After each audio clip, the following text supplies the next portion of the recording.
Hello എല്ലാവർക്കും എൻ്റെ പുതിയ വീഡിയോയിലേക്ക് സ്വാഗതം. ഇന്ന് ഞാൻ ചെയ്യാൻ പോകുന്നത് ഞാൻ 2 ദിവസം മുമ്പ് ചെയ്ത് വെച്ചിരുന്ന ട്രിങ്കറ്റ് ഡിഷിന് കളർ അടിക്കുന്ന പരിപാടിയാണ്. കളർ ചെയ്യുന്ന കാര്യം ആലോചിച്ചപ്പോൾ തന്നെ എൻ്റെ മനസ്സിലേക്ക് വന്നൊരു കളറാണ് ബ്ലൂ. അപ്പം പിൻട്രസ്റ്റിലൊക്കെ സെർച്ച് ചെയ്തപ്പോഴും ഞാൻ ബ്ലൂ ആണ് ഒരുപാട് കണ്ടിട്ടുള്ളത്. എൻ്റെ ഫേവറേറ്റ് കളർ ബ്ലൂ ആണ്.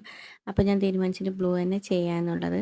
അപ്പോൾ ഞാൻ ഡാർക്ക് ബ്ലൂ അല്ല കൊടുത്തത്. ഞാൻ ആ ബ്ലൂവിൻ്റെ കൂടെ കുറച്ച് വൈറ്റ് മിക്സ് ചെയ്തിട്ട് ലൈറ്റ് കളറാക്കിയിട്ടാണ് കൊടുക്കുന്നത്.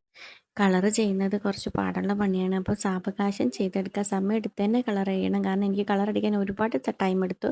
സമയമെടുത്ത് കളർ ചെയ്തെങ്കിൽ മാത്രമേ പെർഫെക്റ്റ് ആയിട്ട് കിട്ടത്തുള്ളൂ. ഇല്ലെങ്കിൽ ബ്ലൂവിനകത്തിലോട്ടൊക്കെ ബ്ലാക്ക് കളർ കയറി വരുവാണെങ്കിൽ അത് വൃത്തികേടായി പോകും. ഫൈനൽ ലുക്ക് എനിക്ക് ഒരുപാട് ഇഷ്ടപ്പെട്ടു. അപ്പോൾ നിങ്ങൾക്ക് ഇഷ്ടപ്പെടുകയാണെങ്കിൽ കമൻറ്റ് ബോക്സിൽ അറിയിക്കണം കേട്ടോ. പിന്നെ ഞാൻ ഒരുപാട് വീഡിയോസ് ചെയ്തിട്ടുണ്ട്. പേപ്പർ ക്രാഫ്റ്റ് ആയാലും സോയിൽ ക്ലേ വെച്ചിട്ടും മോൾഡഡ് ക്ലേ വെച്ചിട്ട് ഒരുപാട് വീഡിയോസ് ചെയ്തിട്ടുണ്ട്. അപ്പം എല്ലാവരും വീഡിയോ ഒക്കെ ഒന്ന് കയറി കാണുക, സപ്പോർട്ട് ചെയ്യുക.